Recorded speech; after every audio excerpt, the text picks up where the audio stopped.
So what do you think?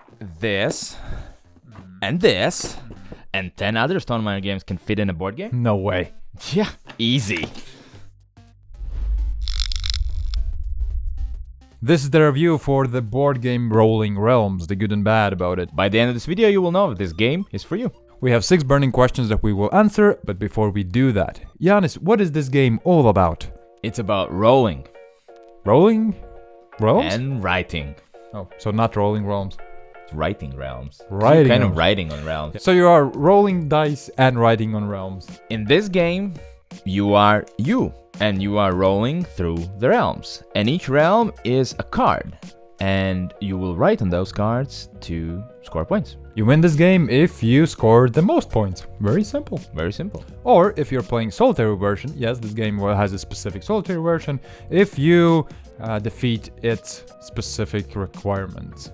The game lasts 3 rounds, and each round you will randomly draw 3 realms. Each player takes the same realms, and each of those realms is based upon an existing Stonemeier's game. Like Between Two Cities, Charterstone, or Pendulum. Pendulum. Pendulum? Pendulum?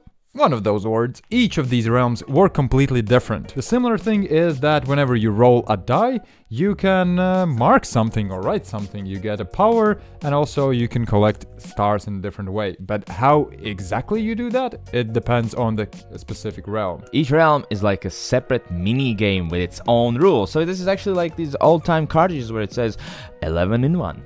Each of those realms work together with other realms in specific ways, so each combo with those cards works completely differently. So there is a lot of games, 11 times 11 games, I guess. 121 to be exact. Somebody will roll these 2 dice, and you will mark these numbers down on your scorecard. You take those same numbers and put them in one of your realms. So one die goes in one realm and then the other one goes in the other. It must go in a different one. By filling these realms, you get some powers which give you extra die maybe the ability to change the die to a different number. Well, different things that will help you fill more and more realms. The usual dice mambo jumbo manipulation. Yes. Dice manipulation mambo jumbo. It doesn't matter in which order you mambo jumbo. So yeah, it's a classic roll and write game if you know what roll and write is, with some extra steps. And the cool thing is that each of these realms are about different Stonemaier games. So if you're nostalgic and have played a lot of Stonemaier games, then you will feel awesome about it. So that's it with the rules for Rolling Realms, and we need to start answering some questions right away. So first one is... Who would you buy this for? 1. People who eat breakfast. I mean, It's like everyone? Almost everyone. And what I mean with that, it's a really quick game that you could play while doing something else almost. Or if somebody comes over to drink a tea or coffee, it doesn't take any space at all. You can easily teach them. Just go for it. People who play a lot of flip and writes or roll and writes. For those who don't know, roll and writes are usually you roll dice and then write these numbers in different sheets and score points. And then there's the same thing. Instead of rolling dice, you flip open cards that give you numbers. And I feel that somebody already should have experience with these type of games to play this. I wouldn't suggest this as a first roll and write game. Top 3 best things about this game. In the third place, it's convenience. First of all, the small box. It's just convenient to play. And especially the quick version, the solo version, for almost any time of the day. I have components. Same thing. It's a small box that is not too big, even though I think this could be fit in even a smaller box. But it's reasonably priced. Actually, it's a pretty good price for the game, to be honest. My next one, number 2, is variety. And this game is very varied. You have 11 different realms. You draw 3 random ones. They might interact between themselves. The combination might be different. And it's just very varied. I mean, every game you're going to play is going to be a little bit different. Fix the one right there. Yeah. Some maybe noticed.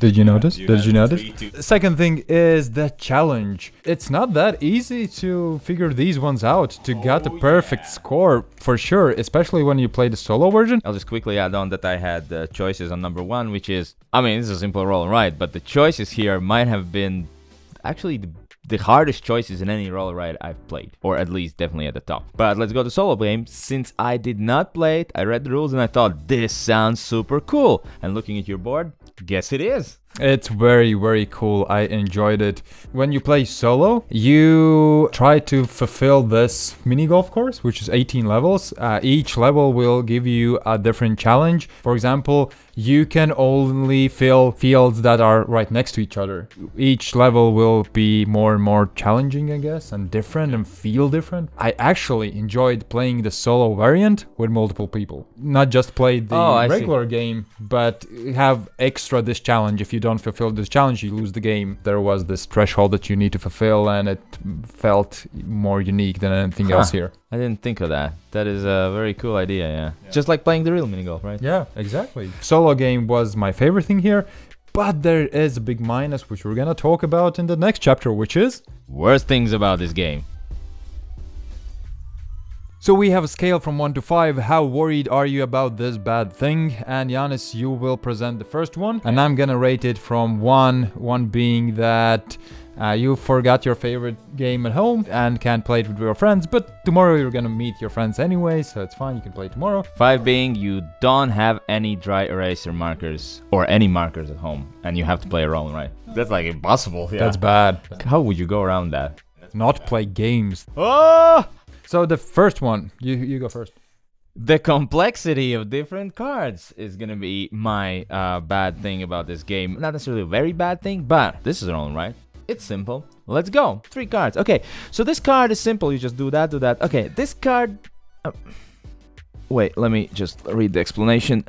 Sometimes it's not perfectly clear, and it's only in the first times you play. And then, on top of that, there are the resources you can get, like you mentioned previously, briefly in the intro, that give you special abilities. Somebody writes in a number, you're like, how could you do that? Oh, it's simple. So I wrote this here, and then I got this heart, and then I got this pumpkin. Then I used the pumpkin with that heart to do that, and then I used these coins to do that, and then I did that, and then I had that.